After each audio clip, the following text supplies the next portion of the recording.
디도서와 디모데전서는 사도 바울이 기록했습니다. 디모데 후서가 제일 바울 사도가 성경을 기록한 것 가운데 제일 나중에 죽음 직전에 기록을 합니다. 그러니까 디모데전서나 디도서는 거의 같은 시기에 믿음의 아들 디모데에게 보내진 목회 서신이라고 봅니다. 바울은 디모데전서 1장 3절에 보면은 어떤 사람들을 명하여 다른 교훈을 가르치지 말게 하기 위해서 디모데를 에베소에 잠깐 머물게 합니다.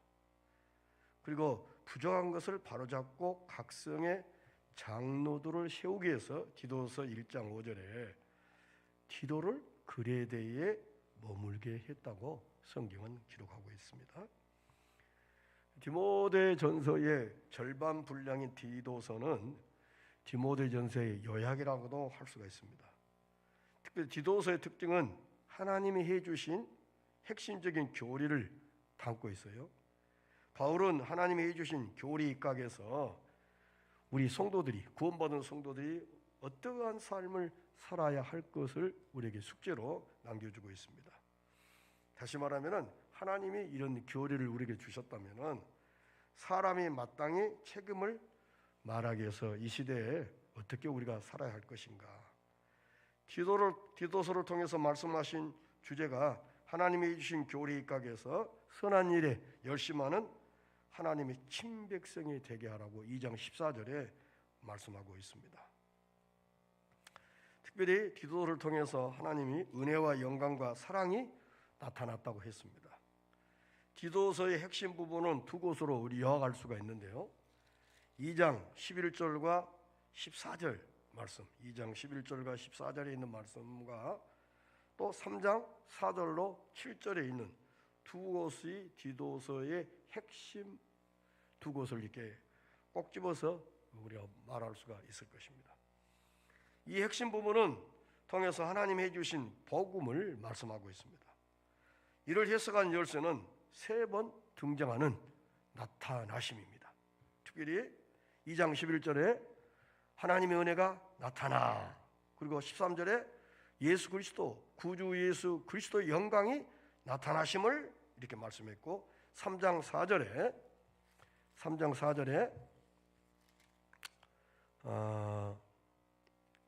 우리 구주 하나님의 자비와 사람 사랑하심을 나타내실 때에 이렇게 3번을 나타내셨다고 표현을 했습니다. 이걸 우리가 이해를 해야 됩니다. 3번 나타났는데, 첫 번째 나타나심은 모든 사람에게 구원을 주시는 11절, 2장 11절 구원을 주신 하나님의 은혜가 나타나고 있다고 했어요. 이 하나님의 은혜가 나타났단 말은 바로 예수님이 이 땅에 사람의 몸으로 이 땅에 오셨다 하는 것을 나타남으로 표현을 하고 있습니다. 여기서 이게 나타났다고 말씀을 하는데, 이 표현 속에는 예수님의 탄생과 예수님의 죽으심과 예수님이 3일 만에 다시 살아나심이 나타나심 속에 들어있다는 것입니다. 왜냐하면 그리스도의 대속을 통해서만 모든 사람에게 구원이 주시기 때문입니다. 예수 그리스도를 통하지 않고는 온 인류에게 구원이 없기 때문에, 그래서 예수님이 이 땅에 오심을 은혜가 나타났다고 이렇게 표현을 하고 있습니다. 두 번째 나타나심은 2장 13절에 구주 예수 그리스도의 영광의 나타나심이라 이렇게 표현을 하고 있잖아요. 이것은 주님의 재림을 말씀하고 있습니다. 이처럼 주님의 초림과 재림을 말씀하는 바울 사도의 의도가 무엇인가 있는 거다. 이는 초림과 재림 사이를 살아가는 우리 성도들이 어떠한 삶을 살아야 마땅한 것을 우리에게 말씀해 주시기 위해서 지금 바울이 지금 이렇게 기록하고 있어요. 그래서 바울은 근신함과 의로움과 경건함으로 이 세상을 살아가야 된다고 2장 12절에 말씀합니다. 그 부분에 근신함과 의로움과 경건함으로 이 세상에 살고, 세 번째 나타나심은 우리 구주 하나님의 자비와 사람 사랑하심을 나타내심이라고 3장 4절에 말씀합니다. 이는 하나님이 우리에게 어째서 이렇게까지 해 주셨을까 하는 것입니다. 그것은 우리에게 자격이나 공로가 있어서가 전혀 아닙니다. 전적으로 하나님의 자비와 사랑으로 우리를 이렇게 구원해 주셨다는 말씀을 하고 있습니다. 그래서 이처럼 하나님의 은혜와 영광과 사랑을 나타내심으로 우리에게 무엇을 해 주셨는가? 크게 5가지로 말씀하고 있습니다. 첫째, 우리를 불법에서 우리를 구속하셨다고 2장 14절에 말씀합니다. 그가 우리를 대신하여 자신을 주심은 모든 불법에서 우리를 구속하시고. 아멘. 여기서 이제 구속이란 단어는 우리들이 이런 단어는 좀 이해하기가 어려워요. 왜냐하면 우리나라의 문화가 아니고 이스라엘 나라 히브리 사람들의 문화는 구속이라 그러면 금방 알아먹지만 우리는 좀 설명을 해도 이해하기 어려워요. 쉽게 말하면은 구속에 말은 대신 값을 지불하고 상대방을 자유케 해 주셨다는 것이 이 구속이라는 뜻입니다. 우리는 죄값에 팔린 사단의 노예였습니다. 우리가 예수 믿기 전에 우리의 정체성, 신분이 이를 구속하여 주신다는 것은 죄값인 사망, 즉 대신 죽음으로 가능합니다. 우리가 죽었는데 죽은 우리를 살려내기 위해서는 대신 죄의 삭은 사망이나 했기 때문에 그래서 예수님이 죄를 짊어지시고 우리를 대신해서 죽음으로 우리를 대속해서 죄로부터 자유케 해주셨다는 것입니다. 그래서 2장 14절에 그가 말하잖아요. 그가 우리를 대신하여 자신을 주심은 이렇게 말씀하고 있잖아요. 예수님이 우리를 위해서 자신을 주셨다고 이렇게 말씀하고 있어요. 이 말은 십자가에서 자원해서 예수님이 부족하고 연약해서 무능해서 십자가를 죽으신 거 아니라 스스로 우리를 자발적으로 예수님이 십자가에서 목숨을 내놓으신 거예요. 누구를 위해서? 이 자리에 앉아 있는 우리를 위해서인 것입니다. 이토록 우리는 하나님의 예수님의 사랑을 온몸에 받고 있고 있다는 것을 기억해야 됩니다. 죄값에 팔린 자는 하나님의 백성이 되는 방도는 구속이라는 이 통해서만 가능합니다. 구약시대 성도들은 그림자인 유월절 피를 통해서 예수 그리스도를 바라봄으로 구속을 받았다는 것입니다. 그래서 구약시대 출애굽을 할 때도 유월절 날 양을 잡아서 피를 발라놨더니 장자를 치는 재앙이 안 죽고 살아났잖아요. 근데 그 예수님이 유월절에 세상 죄를 죽어하는 하나님의 어린 양이로다. 그 유월절 구약시대 출애굽할 때 유월절 장자의 재앙을 통해서 죽지 않고 살아난 것은 피에 있었어요. 그러니까 신약에 와서 예수님의 십자가의 피를 통해서 우리가 구원을 받음을 말씀하고 있습니다. 두 번째는 우리는 중생, 즉 거듭남을 3장 5절에 말씀하고 있어요. 자, 중생의 세심과 성령의 새롭게 하심으로 하였나니 그리스도인이 된다는 것은 개선되는 것이 아닙니다. 옛사람이 죽고 새 사람으로 다시 태어납니다. 아멘. 자, 이 자리 저를 보세요. 우리 모두 다 예수를 믿으면 새 사람이 돼요. 자, 그러면은 예를 들면은 다 엄마들이 어린 아이가 태어나요. 이 태어난 아이가 어때요? 젖을 먹고 물은 먹으로 자라야 돼요. 그런데 젖을 안 먹어. 안 먹으니까 아이가 어때요? 안 큰 거예요. 다른 아이들은 이제 6년, 7년, 8년 돼가지고 학교도 가는데 아직도 걸음도 제대로 못 걸어. 이것은 어때요? 못 먹으니까. 우리가 하나님의 말씀을 제대로 말씀을 제대로 먹고 성장해서 하나님이 원하는 그 하나님이 원하는 수준에 맞는 삶을 이 시대에 우리가 살아가야 돼요. 그것이 우리들의 몫이잖아요. 그래서 옛사람은 죽고 새사람으로 우리가 다시 태어났습니다. 자, 하나님의 밀이 땅에 떨어져 죽음으로 많은 열매를 맺은 같이 예수 그리스도의 죽음으로 말미암아니 중생과 우리를 새롭게 거듭나게 하신 것입니다. 우리는 이미 예수 그리스도를 믿음으로 말미암아 너희는 세상에 빛이요 소금이 된 것이죠. 소금이 되려고 한들 안 돼요. 예수님의 십자가의 피로 우리를 대속해 주셔서 우리를 새롭게 씻어주시고 거듭나게 하신 것입니다. 세 번째는 의롭다함이라고 3장 7절에 말씀하셨습니다. 의롭게 하였다는 것은 하나님께서 인간을 보시게 되면 모든 사람이 죄 아래에 있고 모두 다 심판, 지옥에 가도록 되어 있습니다. 오직 우리를 대신하여 정죄를 받으신 예수 그리스도의 십자가의 피를 통해서 보실 때만이 우리를 의롭다고 여겨주시는 것입니다. 다시 말하면 우리를 갖다가 예수님의 십자가의 보혈의 피로 딱 덮어버리니까 하늘에 계신 하나님 보좌에 계신 우리 하나님이 보실 때는 어때요? 나는 안 보이고 누구만 보여? 자기 아들 예수 그리스도께서 흘린 십자가의 피만이 우리를 감싸오기 때문에 우리가 그리스도 안에 있어야만이 아멘? 그렇게 되는 거예요. 그래서 하나님 보실 때 다 의롭다고 그렇다고 해서 우리가 십자가 보혈의 피로 우리를 덮는다고 해서 우리가 100% 하나님이 원하는 그런 삶의 모습으로 우리가 살고 있느냐? 그렇지도 못해요. 그렇지만 누가? 예수님이 우리 십자가 보혈의 피로 우리를 씻어주심으로 우리를 의롭다고 여겨주셨다는 것입니다. 칭의는 우리를 정죄해 가면서 자유하게 해주시고 하나님의 은혜의 보좌 앞에 담대히 나가도록 해주신 것입니다. 우리가 솔직히 좀 신앙이 떨어지고 좀 뭐든 부족하고 그러면 어때요? 교회에 나오기가 조금 그래요. 이때 사탄은 꼬리를 쳐요. 그러나 이럴 때 우리는 이 사탄의 전략에 속아서는 안 돼요. 아니구나. 이것은 분명히 하나님을 가까이 함이 내게 복이라고 그랬어요. 자꾸 교회가 멀어져. 성경이 멀어져. 예배가 멀어져. 예배 주일날 교회 안 나와도 마음이 옛날 같으면 그냥 죽을 것 같은데 아니에요. 이거 가면 내가 병이 지금 심각하게 들어가고 있는 거예요. 빨리 돌아서야 되는 거죠. 넷째는 우리를 후사라고 소개하고 있어요. 3장 7절 하반절에 후사가 되게 하신다. 후사란 말은 대를 이을 자입니다.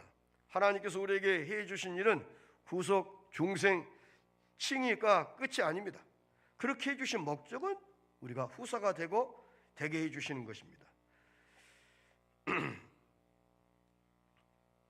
성경은 구원하는 우리 성도들이 후사 또는 유업을 이을 자라고 말씀하고 있는데요. 탕자의 비유에서 큰아들에게 누가복음 15장 31절에 보면은 작은 아들이 재산을 다 탕진하고 돌아가지고 이제 큰 잔치가 벌어졌잖아요. 그러니까 큰아들이 그냥 꼴이 나가지고요. 아버지에 대해서 야단해요. 그러니까 이 아버지가 하는 말이 야, 내 것이 아버지 것이 다 네 것인데 이걸 모르고 있었어요. 아버지 것이 큰아들 것이에요. 근데 아니 저렇게 화랑방탕하고 탕진한 그 아들에게는 동생에게는 이렇게 그냥 풍성한 잔치를 해주고 자기는 뭐 안 해줬다고 불평하잖아요. 이거 모르는 거예요. 아버지 것이 다 내 것이에요. 아멘 안 하시네. 아멘 못하면 힘들어요 우리가. 왜? 그래 가난하게 살아라. 너희들이 힘써 노력해서 해봐라. 내가 안 도와주면은 너희들이 삶이 얼마나 팍팍한지. 내 것이 다 네 것이 돼. 하나님 것이 다 우리 것이에요. 그래서 우리는 부자인 거예요. 그래서 여호와는 나의 목자시 내게 부족함이 없도다. 그렇게 고백하는 거예요. 아멘이십니까? 그러므로 하나님의 나라의 모든 것이 우리가 상속받을 자인 것입니다. 아멘. 우리는 하나님의 영광에 참여하게 되고 또 하나님의 나라를 상속받게 될 사람입니다. 다섯째로 우리 몸을 영화로 암시하고 있어요. 2장 13절에 구주 예수 그리스도의 영광이 나타나실 때를 말하는데 즉 재림 때를 소개하고 있습니다. 고린도전서 15장 52절에 보면은 나팔 소리가 나매 죽은 자들이 썩지 않을 것 다시 살고 우리도 변화하리라 그랬습니다. 자, 죽은 예수님이 천사장 나팔 소리 함께 오시면은 먼저 부활 순서가 죽은 자가 부활을 하고 살아있는 사람은 호련히 변화하리라. 그래서 제가 지난 주일날 부활도 두 가지로 모습이 비슷해요. 먼저 죽었던 사람이 부활하고 살아있는 사람이 에녹과 엘리야처럼 죽지 않고 변화된 몸으로. 그러니까 우리는 죽지 않고 호련히 변화의 모습으로 주님의 나라에 가면 얼마나 좋겠어요. 뭔 말인지도 모르고 아멘도 모르고 지금 죽어서 갈 사람 있고, 주님이 오늘라도 오시면 우리는 어때요? 죽지 않고 장례 행사하지 않고 장례 시장에 돈 안 주고 호련히 변하리라. 아멘. 할 수 없어요. 깨닫지 못한 사람은 그만큼 영적으로 기쁨이 덜하고 이해함이 덜하면 예수 믿는 맛이 이게 아니에요. 같이 지금 이 공간에서 예배한다고 해서 다 똑같이 말씀을 이해함이 다 동일하느냐? 다릅니다. 그 이해한 만큼 막 할렐루야 아멘 아멘 그렇게 되는 거예요. 빌립보서 3장 21절에 보면은 우리의 낮은 몸을 자기 영광의 몸 형체와 같이 병케 하리라. 우리의 낮은 몸, 불가불 조금만 누가 신경질만 해도 화내고 그랬던 우리 낮은 몸이, 형편없는 몸이 그리스도의 영광의 몸처럼 형체같이 병케 하시리라. 제 이름이라고 하지 않고 영광에 나타나시나 이런 표현을 하고 있어요. 이것은 우리의 변화된 신분과 지위를 말씀하여 주기 위해서 말하는 것입니다. 자, 우리의 행한 바 의로운 행위를 말미암지 아니하고 오직 그의 긍휼하심을 쫓아서 3장 5절에 그랬어요. 저의 은혜를 힘입어 3장 7절에. 그러니까 자꾸 우리는 기억해야 할 것은 오로지 주의 긍휼하심과 오직 그리스도의 은혜임을 사모해야 된다는 것입니다. 그러므로 선한 일에 열심하는 친백성이 되어야 할 것이라고 말하며, 그럼 어떻게 우리가 삶을 살았냐? 선한 일에 열심하고 친백성이 되게 하려 하심이라고 분명히 못박아 말씀하고 있기 때문에 우리가 구속을 받아 하나님의 친백성이 되었기에 2장 14절에 선한 일에 열심히 해야 된다. 아멘. 자, 옛날에 어떤 분이 교회 일은 뭐를 몰라. 근데 마을 일은 앞장서 산 사람이 있었어요. 나 누구라고 말을 안 하는데 그분은 마을 일은 아주 앞장서요. 근데 교회 일은 몰라. 아니잖아요. 너희는 먼저 그의 나라와 그의 의를 구하라 그랬지. 아멘. 그러니까 선한 일에 열심을 해야 돼요. 우리는 중생의 스승과 성령의 새롭게 하심을 통해서 새로운 삶을 살아가야 돼요. 옛날의 가치관과 옛날의 생각 구조 속에서 거기서 못 벗어나면 안 돼. 새로운 삶의 모습으로 날마다 변화된 모습과 신분의 모습으로, 아멘. 옛날 그것이 꽉 잡혀서 거기서 못 벗어나는 것이 아니야. 주님의 주신 은혜도로 막 달라가야 되고 새로운 모습으로. 우리는 저의 은혜를 힘입어 의롭다 하심을 얻었다고 3장 7절에 말씀하셨기 때문에 우리는 의로운 삶, 선한 일에 열심하고 새로운 삶을 살아가고 의로운 삶을 살아가야 할 마땅한 우리 신분이고 우리가 그렇게 살아가야 할 사명을 또 숙제를 오늘 예수 믿는 우리에게 주셨다는 말씀인 것입니다. 굳세게 말하는 것입니다. 이 말이 미쁘다 온컨대 네가 여러 것에 대신하여 굳세게 말하라. 3장 8절에 말합니다. 하나님의 백성이 되고 하나님의 후사들이 교회입니다. 교회가 이들을 맡아 교훈하여 훈련은 특수학교나 다름이 없습니다. 하나님의 자녀들, 왕세자들을 돌보는 유일한 기관이 교회입니다. 이를 알았다면 어떤 삶을 우리가 살아야 할 것이냐? 선한 일에 열심하는 친백성이 되라고 아주 굳세게 말씀하고 있습니다. 디도가 그리스도에 머물면서 바로 잡아야 할 일과 힘써야 할 일이 무엇인가 말씀하고 있습니다. 첫째는 교회에 침투한 이단의 가르침을 막으라고 했습니다. 1장 11절 보니까 저희 입을 막을 것이라. 이런 자들이 더러운 일을 취하려고 마땅치 아니한 것을 가르쳐 집도를 온통 엎드렸다. 엎드려치는도다. 이단자들이 교회에 들어오니까 이단자를 막기 위해서 디도를 바울이 그리스도에 머물게 했다는 것입니다. 두 번째는 이단과 반대되는 바른 교훈을 2장 1절에 가르쳐서 성도를 바로 세우는 일에 힘쓰라는 것입니다. 또한 이 일은 지속적으로 감당할 각성의 장로들을 세우라는 것입니다. 이 바울이 떠나고 나니까 교회 일은 어려움이 왔어요. 그러니까 이제 바울이 떠나고 혹은 사역자가 그때 당시에는 초기 기독교는 이렇게 뭐 사도들이 혹은 목사님들이 많지 않았기 때문에 장로님들을 세워서 목사가 할 역할 일들을 장로님들을 세워서 교회를 살피고 돌보기 위해서 장로를 세우는 일을 이렇게 지속적으로 감당하라고 말씀하고 있습니다. 사랑하는 성도 여러분, 먼저 우리가 하나님이 해주신 일에 있어서 굳세게 선포해야 돼요. 그리스도의 대속으로 말미암아 하나님의 친백성이 되었습니다. 그리고 중생과 의롭다 하심을 얻어서 하나님의 후사가 되었습니다. 그러므로 자발적인 우리가 이 큰 은혜를 알고 누리고 있다면은 자발적 순종이 나설 수밖에 없습니다.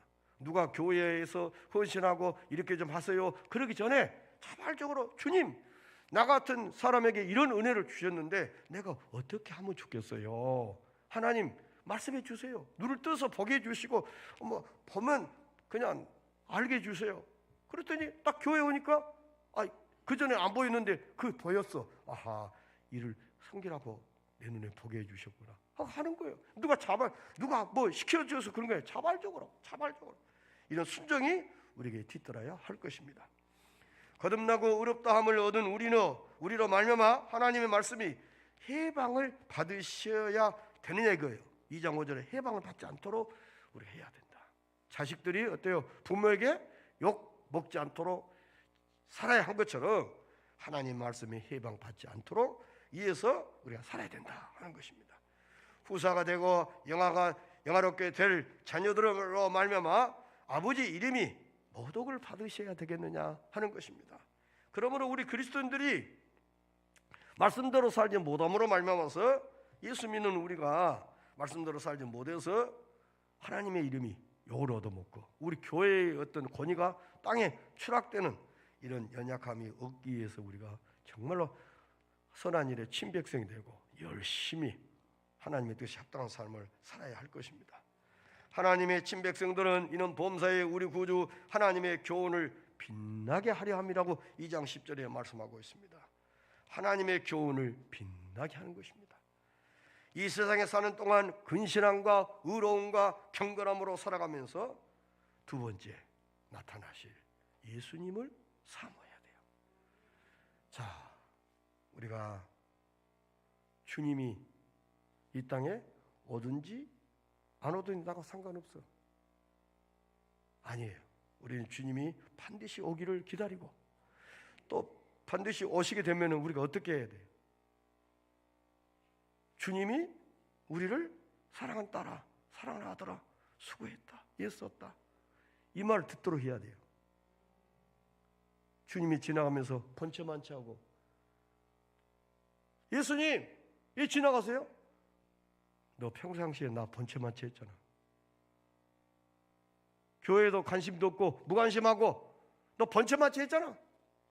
40년도 50년 동안 그렇게 신앙생활은 나도 너를 번체만취 한다.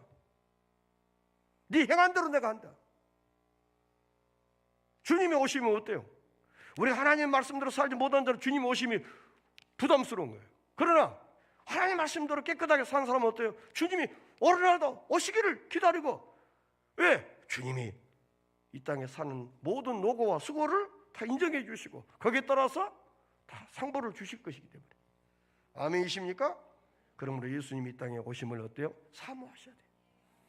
오늘 밤이라도 주님이 오시면은 아멘 할렐루야, 주님을 맞이할 수 있어요. 신랑제에서 주님을 품에 안길 수 있도록 그런 삶을 살아야 되는 것이죠. 그래서 중생의 시선과 성령의 새롭게 하심으로 아멘 아멘 하나님의 교훈이 빛나게 하려고 함이라. 그렇게 살아가는 우리 모두 되시기를 소원합니다.